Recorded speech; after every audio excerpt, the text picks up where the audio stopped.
Will be marked by the backend team. So they will download the attendance and they will mark. So don't worry about it.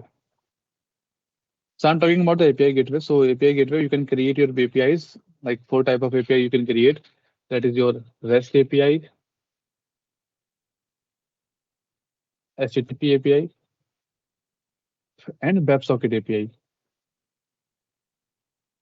And one more type of API is there. That is HTTP private.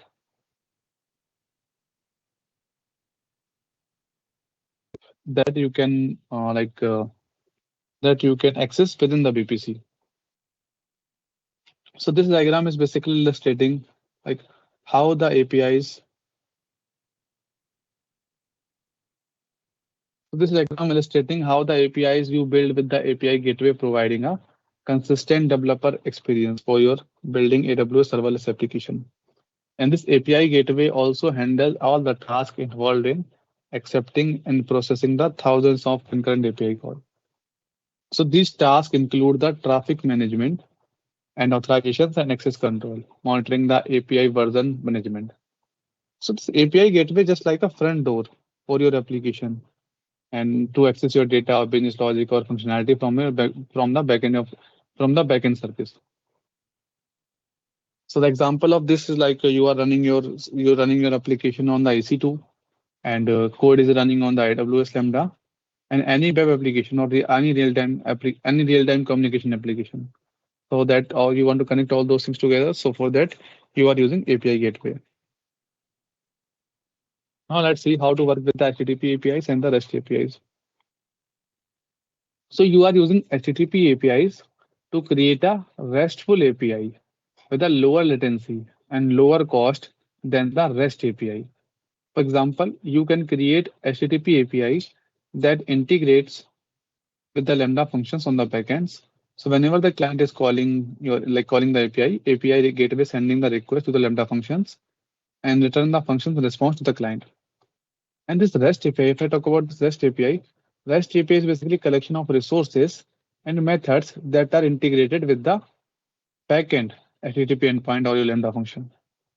So you can use API gateway features to help you with all aspect of your API lifecycle. So you want to create a API, you can use API gateway. You want to maintain it, manage it, all those things will be taken care by the API gateway. Now let's see how to work with the WebSocket API. With the API gateway, you can also create a WebSocket API. So if this is a stateful front end for the AWS services like your Lambda DynamoDB or a HTTP endpoint. So this WebSocket API involve your backend based on the content of the message it receives the client applications. So in the WebSocket API, incoming JSON messages are directed to the backend, integrating the based on the routes that you are configuring. And one more feature of the WebSocket API is that it is bidirectional.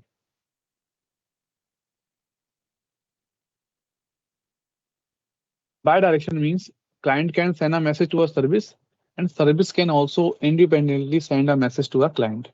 That is the meaning of a bidirectional. So this REST API in the API gateway is a collection of HTTP resources and methods that are integrated with the backend HTTP endpoints and Lambda function or other AWS services. So you can deploy this collection in one or more stages. REST API also bidirectional? No. Only WebSocket API is bidirectional. Let me tell you the API gateway features.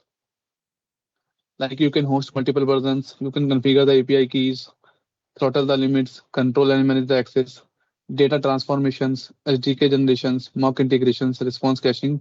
All these things can be done by the developers if you are using a API gateway in your application.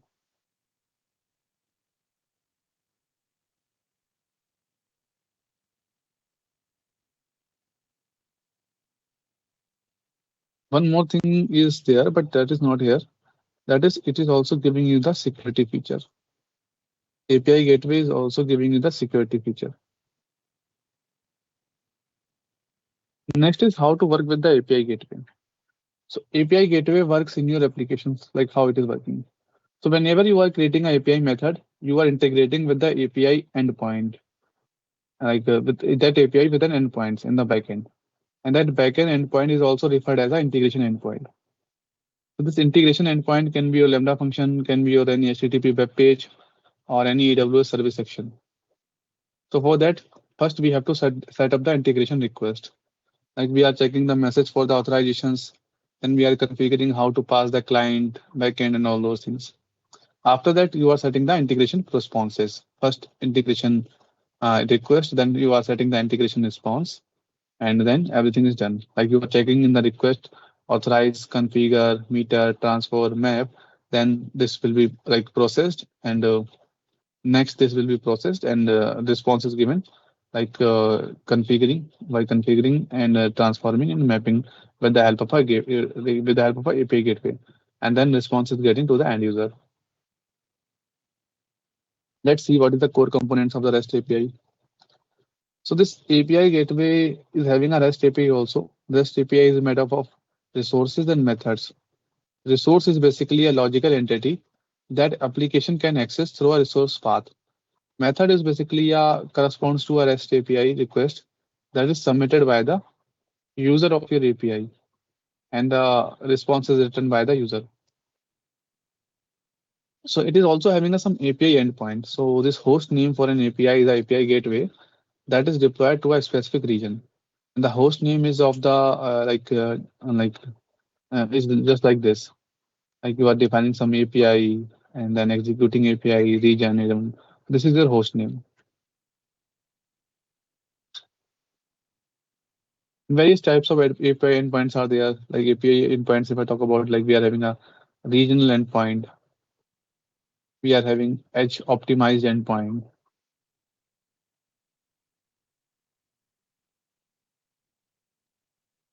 and we are also having some private endpoints.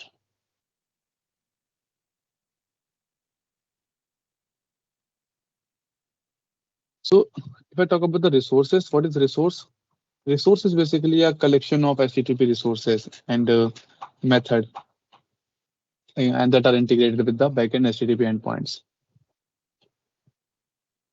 Now let's see type of integrations. We are having different types of integrations like AWS, HTTP, MOG, AWS proxy, HTTP proxy. First, let's talk about the AWS.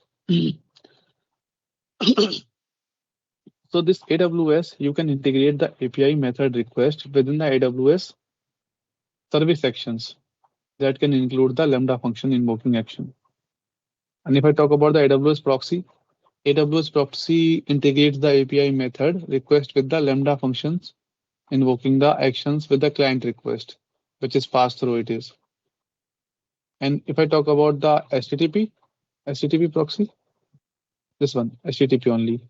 So this HTTP integration type is basically integrating the API method with the HTTP endpoints, including a private HTTP endpoint within the VPC. Next, we are having this HTTP proxy. HTTP proxy basically integrating the API method request with the HTTP endpoints, including a private HTTP endpoint within the VPC and with the client request passed through it is. And next thing is mock integration type. Mock integration types, you are integrating the API method with the API gateway as a loopback endpoint without invoking any backend. So these all are the integration types. Now let's see request and response. So okay, we will start from here, like from tomorrow, from request and response processing. It's already 5:55, and so that's why I'm leaving you. I know like it's very hard for you to listen me for 4 hours, but I cannot do anything in this. So as this is the new new we are seeing the new concept, so we will start this request and response processing from tomorrow. Okay, thank you so much for everything. Integration explain again, please. Okay, sure. See, yeah, I think my screen is shared. We are having a five types of integration types: AWS proxy, HTTP proxy, AWS, HTTP, and mock type. So if I talk about the AWS first, AWS, you are integrating the API method request with the AWS services. Okay. Next, we are having AWS proxy. AWS proxy, you are integrating the API methods request with the Lambda functions that is that is invoking your actions with the client passing through it is.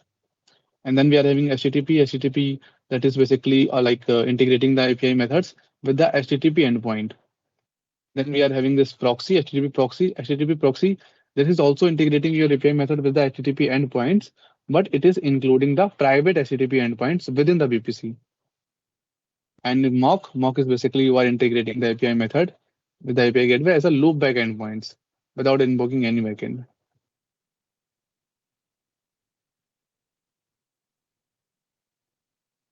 So thank you so much, everyone. Thank you so much for your responses. Thank you so much for your queries, for your questions, for all these things. How can we check the public IP of the ECS container? That thing is already there in the AWS management console. If you have enabled it public, then public IP will be given.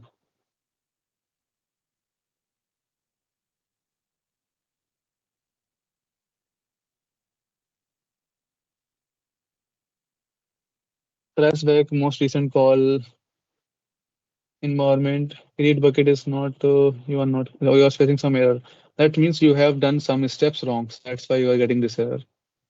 You will not get any email for the lab completions if you are doing the thing. If you are doing the steps right correctly, then that means your lab is done. And Tessie, you are getting the error in the lab too. That means you have configured something wrong. Try to try to map the instructions from the from the steps number one.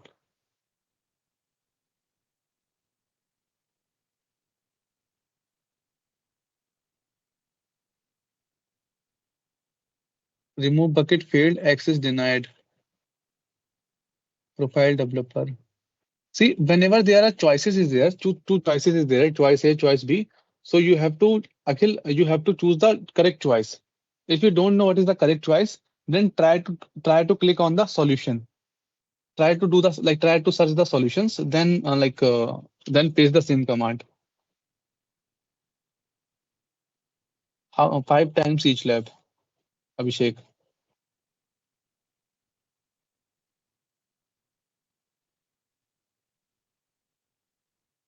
I checked with the solution, it was correct. If it was correct, then maybe you have configured something wrong in the previous steps. Try to map your previous steps.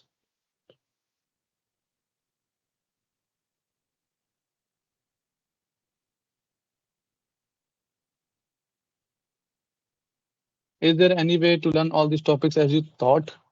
You can refer the student guide, Akshata. You can refer the student guide.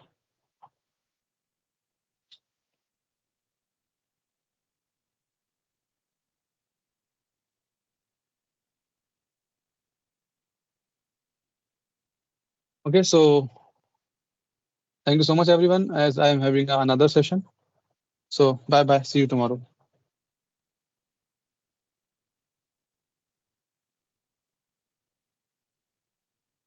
I want a guidance on how to work with the AWS IoT core services. Any reference for it? For that, you can refer the AWS documentation. Let me give you one documentation to you. IoT core services.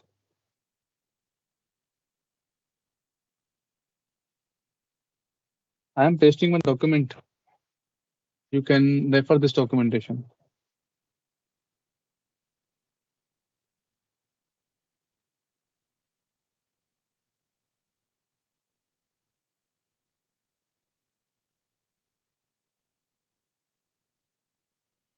Link.